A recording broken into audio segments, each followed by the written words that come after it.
we are going to make one of my favorite recipes, and of course I say that all the time, they're always my favorite recipes. I love this food, I love this way of eating.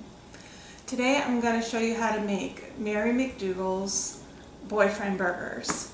I had the pleasure of going out and meeting with John and Mary McDougall, and it was a really wonderful 10 days of my life out there learning about all that they have to teach about whole foods, plant-based eating. But this is one of her recipes, and for if you're going to a family barbecue or you're going to go over to, you're going to have some friends over and you're going to do the grill. Something that is easy to throw on the grill, looks like a real hamburger, has a great flavor, and you won't feel like you're the one that's eating something odd. So let's get started. I'm going to show you how to do it. Real simple ingredients. I have an old food processor. I know that there are some newer ones that are much bigger that can do the whole batch at one time, but mine can't, so I usually end up having to do it in a couple batches to make this work. So the first thing you're going to do is a can of black beans, and you're going to drain the black beans, and you're going to save the juice because you need about 1/4 cup of the agua fava, or whatever they call that stuff, the juice that comes off the beans out of the can. Then you want to just lightly chop up your beans a little bit, just cut them in half, thirds, whatever you can get it. This is just a rough chop, just to break them up a little bit, but not really mush them up, so that they're not. So I just do a light chop. Some of it's not perfect. Some of them are still whole, some of them have extra. Okay, and let's get this set up.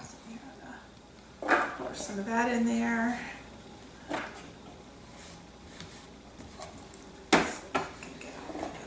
There we go. Okay. Then you're going to have 10 prunes.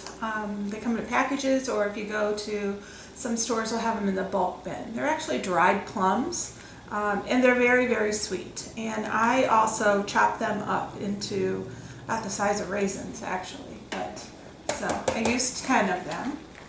Gives a nice little sweetness to this dish. 1 cup of oats, and about 1/4 of a cup of onion. I like a lot of onion, so mine actually may have just a little bit extra in here. Okay, and I'm going to mix this first. Just get this going.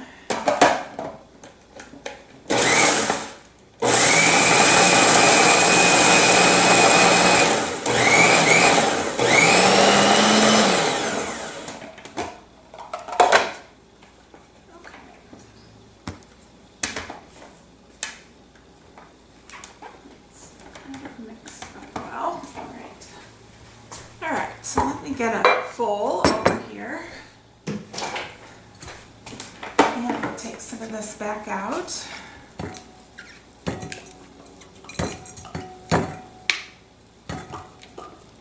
It's kind of real thick and sticky kind of consistency.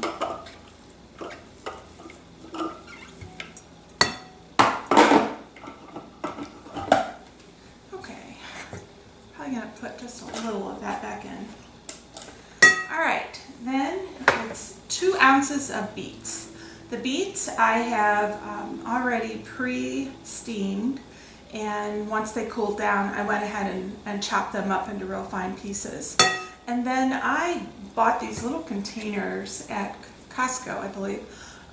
They're 2 ounces, so they really work well for like 1/4 size, 1/4 of a cup, or 2 ounce containers of things, and I use them all the time to store things. So when I make beets, I will steam up 6, 7, 8, however many I have, and chop them all up, and then I make a bunch of these little containers because it just speeds it up along the way that I'm ready to go with this when I make these burgers. I dump them in a lot of different things, but this is one of my recipes that I really like them in, and they're ready to go, so I don't have, it's one step that I saved. So that's that. 3 tablespoons of soy sauce. I usually use liquid aminos, a little bit less salt in it. 1/3 of a cup of fresh parsley. I have some growing in my garden, so I pulled that out. Tablespoon of chili powder, it's ready to go. Teaspoon of salt. I probably put a little bit less. I try to cut salt back a little bit. A tablespoon of a chipotle pepper. They come in a can with a adobe sauce. So this is also a good trick. They're usually a little bit larger can, and so when I have to open one, I will go ahead and use it for the recipe, and then I freeze them in these little containers in the freezer as well, so that when I have a recipe that just calls for just a little bit of smoke or a little bit of heat, I'll just scoop out a little bit of this and it's ready to go. So I keep this in the freezer all the time. It's handy. And then 1/4 of a cup plus 1 tablespoon of mustard. And I use a spicy brown mustard. It has a lot of flavor to it. And then 1/4 of a cup of that bean liquid, aquafab, that was from your black beans. And that goes in there. Mix that up a little bit.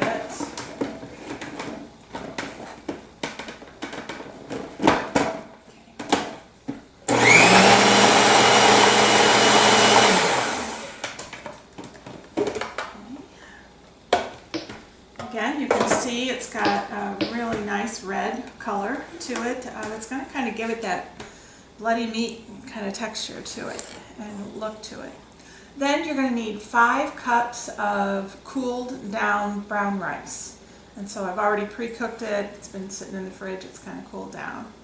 And so I'm going to put some of that in there. Try to get that mixed together.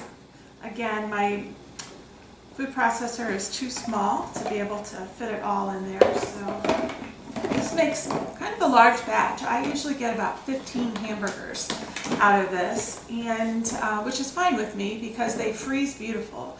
So I make whatever that I'm needing, whatever batch I'm needing, and then I'll stick them pre-made and ready to go in the freezer. So then on a night that I don't have much time to cook, I don't feel like doing a lot of cooking, I can just pop out 1 or 2 of them and put them on the grill or put them in a pan on the stove, and they cook up beautiful.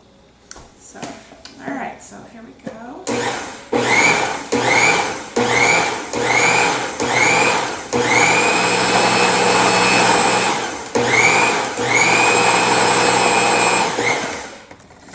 Mix this up a little bit again. Clunk of rice in there that just doesn't want to break up. I want it to.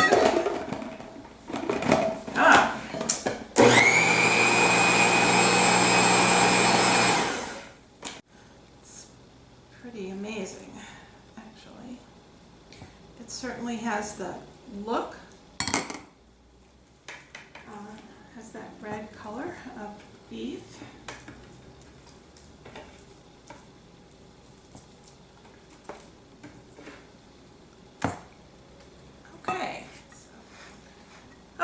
So I've got that all mixed together. As you can kind of see, it actually has the look and the texture. When you feel it, it even has the feel of ground hamburger. So what I do from now is I put this in the refrigerator for like 8, 10, 12 hours, however much time I have. Sometimes I'll make this the night before and then just put it in the fridge overnight. And it kind of sets, and I have a piece of rice. It sets and it kind of gels together. Then once I do that, I have a couple of things. I kind of found this little trick. On the recipe, Mary McDougall talks about finding a 4-inch like circle that you can kind of form your hamburger and you press it down. I didn't really have that, and so I kind of found, I had a lid for the top of my mason jar, and I covered it with saran wrap and stuck it in here.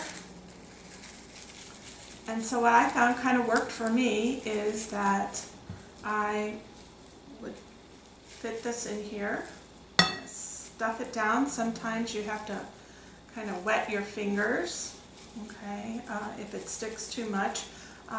This, of course, I haven't put in the fridge the whole time, so it's still a little bit sticky, and it won't be this sticky after you set it in there.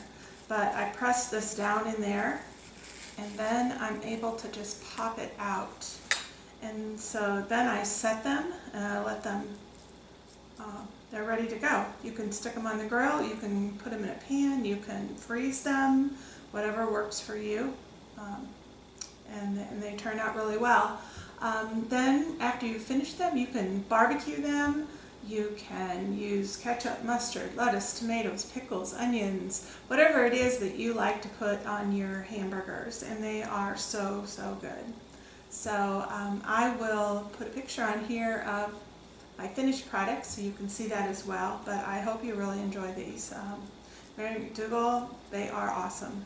Thank you for the recipe.